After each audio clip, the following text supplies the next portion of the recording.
저는 재혼한 지 1년 조금 넘은 40대 주부입니다. 저는 지금 드라마보다 더 드라마 같은 상황 속에서 하루하루를 살고 있습니다. 부디 제 얘기를 들어보시고 제가 어떻게 하면 좋을지 조언 부탁드립니다. 지금으로부터 약 6년 전 남편은 믿었던 사람에게 배신당하고 사업까지 실패하면서 세상을 등지고 말았습니다. 10살 배기 아들을 홀로 키우며 악착같이 살았어요. 아들 학교 보내놓고 건물 청소하고 아들 재워놓고 식당 가서 설거지하고 그렇게 돈만 벌며 살았어요. 그러던 중 지금의 남편과 만나게 되었습니다. 제가 일하던 건물 2층에 쌀국수 가게가 있었는데 남편은 그 가게 사장이었지요. 처음에는 눈인사만 하던 사이였는데 어느 순간 조금씩 대화도 하게 되더라고요. 재혼인 저와는 달리 남편은 초혼이었기 때문에 남편 쪽 반대가 매우 심했어요. 특히 남편의 아버지께서는 저를 보려고도 하지 않으셨죠. 그렇지만 아버님이 언젠간 받아주시리라 믿고 묵묵히 며느리로서의 도리해가며 남편 내조하며 열심히 살았습니다. 그렇게 1년쯤 지났을 무렵 시아버지께서 재혼을 하시게 되었습니다. 덕분에 저와 남편의 관계도 인정받게 되었지요. 그 점에 있어서 저는 시아버지의 재혼이 너무나 기뻤습니다. 한편으로는 갑자기 시어머니가 생긴다고 생각하니 긴장도 되고 떨리기도 하더라고요. 부디 좋으신 분이면 좋겠다 생각했어요. 하지만 시아버지의 결혼식장에 들어선 순간 저는 충격으로 쓰러지고 말았습니다. 그곳에는 제 여고 동창인 미숙이가 서 있더라고요. 미숙이는 저를 참 많이 괴롭히던 친구였어요. 지금 뉴스나 신문에 나오는 학교 폭력에 비교하면 그 당시의 괴롭힘은 장난이라고 볼 수도 있겠지만 전 그 당시에 하루하루가 너무 괴로웠거든요. 매번 저더러 못생겼다, 뚱뚱하다라는 지적은 물론이고 걸핏하면 제 교복과 교과서에 낙서를 하고 제 책가방을 숨겨놓고 한 번은 집에 가야 하는데 제 신발을 학교 뒷산에다 숨겨놓아서 교복에 양말만 신고 심리기를 걸은 적도 있었네요. 또 제가 다른 학교 남자들과 밖에서 술을 마시고 다닌다, 담배를 핀다는 등 말도 안 되는 소문을 내던 친구들, 그중 가장 심했던 친구가 바로 미숙이에요. 그런데 그 미숙이가 제 시어머니가 된다는 걸 안 순간 전 혈압이 빡 오르면서 그대로 기절하다시피 쓰러진 거죠. 차마 시아버지에겐 이야기하지 못하고 남편에게만 조심스럽게 이 일을 털어놓았는데 남편은 어쩔 수 없지 않냐고 하더라고요. 맞는 말이죠. 이제서야 어렵게 인정받았는데 이렇게 틀어지게 할 수는 없는 노릇 아니겠어요? 그때부터 저는 어쩔 수 없이 미숙이를 시어머니로서 대접해주기 시작했어요. 그로부터 몇 달 뒤 불의의 사고로 시아버지께서는 병원에 입원을 하시게 되었고 집에는 저랑 미숙이만 남는 경우가 허다했어요. 단둘이 있는데도 미숙이는 저를 마치 하녀 부리듯 하더라고요. 물 떠와라, 이거 정리해라, 왜 이렇게 살림을 못하냐, 밥 해라, 반찬해라, 심지어 저한테 자기 속옷 빨래까지 시키더라고요. 꼭 손으로 빨라고 하면서요. 한 번은 자기 친구들을 불러서 집들이를 한번 해야겠다더니 세상에 여고 동창들을 집으로 초대한 거 아니겠어요? 그것까지는 괜찮아요. 미숙이 친구가 제 친구이기도 하니까요. 그런데 다 같이 앉아서 이야기를 나누고 있는데 갑자기 미숙이가 저더러 우리 며느라기는 가서 커피도 내오고 과일도 내와야 하지 않겠니? 라고 말하는 거예요.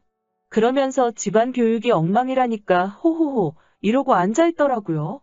놀러온 친구들은 저와 미숙이를 번갈아 보며 어느 장단에 맞춰야 할지 몰라 어려워하고 있고 저는 어이가 없고 서러워서 그 자리에 있기도 싫고 그래도 저한테만 그런다면 괜찮은데 제 남편에게도 이제 자기 아들이나 마찬가지라며 하대를 하더라고요.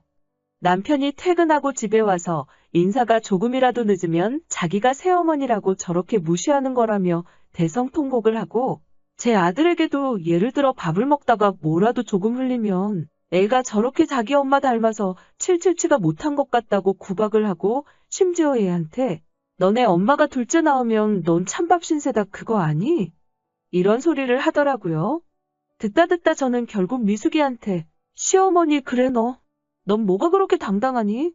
너 돈 보고 우리 시아버지랑 결혼했지? 그리고 소리를 치자 미숙이는 그래 맞아 당연한 거 아니니? 나이가 25살이나 차이가 나는데? 라고 하는 거예요. 어떻게 돈 보고 결혼했다는 소리를 저렇게 당당하게 할 수 있는지 정말 구역질이 날 정도로 싫더라고요. 저는 어떻게든 미숙이의 약점을 손에 쥐어야겠다는 생각이 들었어요. 이대로 가다간 내 가정이 또 한 번 깨질 수 있겠다는 두려움도 느꼈고요. 동창 중 미숙이랑 친했던 친구 옥례를 만나 거하게 밥을 사주며 살살 대화를 유도했어요. 옥례가 말하기를 미숙이가 원래 같이 살던 남자가 있었다며, 그런데 어디서 돈 많은 영감을 물었다더니 갑자기 그렇게 그 남자 집에서 나와서 연락이 끊겼었지라고 얘기해 주더라고요. 한동안 소식이 없던 미숙이 소식을 전해온 건 시아버지의 재혼식이 있던 날이었다고요. 그래서 그럼 미숙이랑 살던 남자는 어떻게 됐냐고 묻자, 미숙이가 도망간 이후로 남자 혼자 애 키우면서 살고 있어 아주 미숙이 찾으면 가만 안 둔다고 길길이 뛰더라라고 얘기를 하더라고요. 저는 이 흥미로운 이야깃거리를 놓칠 수 없었죠. 그래서 그 미숙이랑 살던 남자를 찾기 위해 수소문을 시작했어요. 몇 다리를 건너서 간신히 그와 연락이 닿았지요. 그리고 어느 날 평소와 마찬가지로 미숙이가 거실에 떡하니 앉아 제 일거수일투족을 감시감독하고 있더라고요. 저는 일부러 보란 듯이 그 남자에게 전화를 걸었어요. 그리고 상호 씨 안녕하세요라고 인사를 하며 미숙이의 반응을 보았죠. 아니나 다를까 얼굴 낯빛이 그렇게 좋지 못하더라고요. 제가 전화를 끊고 나자 미숙이는 저에게 상호 씨라는 사람은 성이 뭐냐고 묻더라고요. 저는 박상호예요. 라고 대답했어요. 대답하자마자 미숙이가 당황하는 게 느껴지더라고요. 저는 이때를 놓치지 않고 시어머니께서도 상호 씨 알지 않으시냐고 묻자 미숙이는 내가 그 사람을 어떻게 아냐고 칠색팔색을 하더라고요. 그래서 천호동에서 같이 살림 차리고 살던 거 아니야? 그 사람 지금 너 엄청 찾던데 라고 말했죠. 그러면서 너는 니 애 안 보고 싶니? 라고 물었죠. 그러자 미숙은 갑자기 몸을 사시나무 떨듯 떨며 그 얘기 누구한테 들었냐며 절대 자기 남편이, 그러니까 제 시아버지가 알게 하면 안 된다고 으름장을 놓더라고요. 바라는 게 뭐냐고 묻길래 난 너와 그저 잘 지내고 싶을 뿐이라고. 내 남편, 내 자식 가만히 내버려둬 주면 나도 너의 결혼 생활에 끼어들 생각이 전혀 없다고 말했죠. 진심이니깐요. 그렇지만 미숙이는 그 간단한 약속조차 못 지키더라고요. 며칠 잠잠한가 싶더니 또 집어를 게 못 준다는 말처럼 그 본성이 어디 안 가더라고요. 시아버지가 집으로 오신 이후로 시아버지와 저희 부부 사이에서 교묘하게 이간질을 시작하더라고요. 시아버지가 안 계신 동안 저희가 얼마나 이 집에서 자기를 무시하고 구박했는지 말도 안 되는 소리를 하면서요. 하지만 사랑에 눈이 머신 저희 시아버지는 오로지 미숙이의 말만을 듣고 미숙이 편만 드시는 거예요. 저한테도 아무리 니들끼리 친구여도 네 시어머니니까 어머니 하고 부르라고 하시는데 그게 말처럼 쉽나요?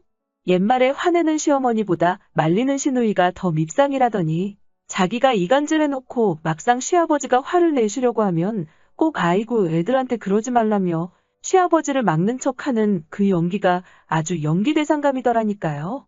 그러다 제가 결국 모든 사실을 폭로할 수밖에 없는 결정타가 있었습니다. 바로 시아버지가 외출하시는 시간들을 노려 미숙이가 바람을 피고 있었던 거지요. 그러니까 미숙이에게는 원래 같이 살던 남자와 저희 시아버지, 그리고 요즘 만나는 새로운 남자친구까지 남자가 셋이나 있었던 거죠. 아무리 저를 늦게 인정해주신 시아버지지만 사랑하는 남편의 아버지이신데 이런 여자한테 농락당하는 건 더 이상 며느리로서 지켜볼 수가 없더라고요. 저는 사랑하는 남편과 시아버지를 위해 모든 사실을 폭로해야겠다고 마음먹었어요. 그리고 얼마 뒤 미숙이의 생일이었습니다. 미숙이는 생일 일주일 전부터 제 귀에 딱지가 앉을 만큼 자기가 뭘 먹고 싶은지, 선물로 뭘 받고 싶은지 떠들고 다니더라고요. 생일 당일날 시아버지 미숙이 저와 남편이 모여 식사를 하려고 하는데 집 초인종이 울립니다. 누구세요? 하고 나가보니 웬 건달 같은 남자와 10살 정도 된 남자아이가 서 있더라고요. 제가 나가서 안 들어오자 미숙이가 거기서 뭐해? 이러고 부엌에서 현관 쪽으로 오는데 갑자기 그 꼬마 아이가 미숙이를 보더니 엄마 그동안 어디 갔었어? 라며 눈이 동그래져서 묻고 갑자기 눈물을 터뜨립니다. 바로 미숙이의 친아들이었지요.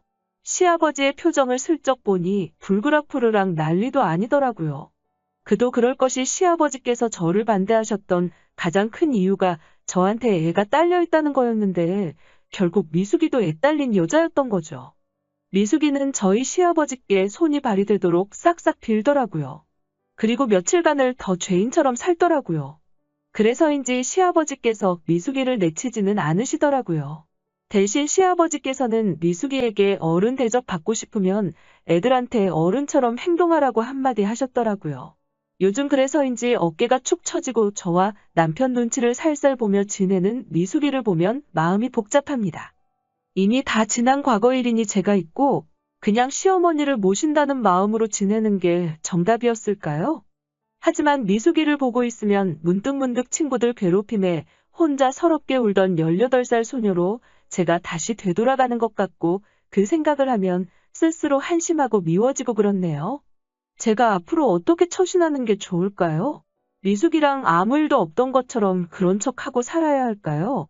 아니면 시아버지에게 인정받는 것에 더 이상 미련 갖지 말고 분가를 할까요? 인생 선배님들 저에게 꼭 조언 좀 해주세요. 들어주셔서 정말로 감사합니다.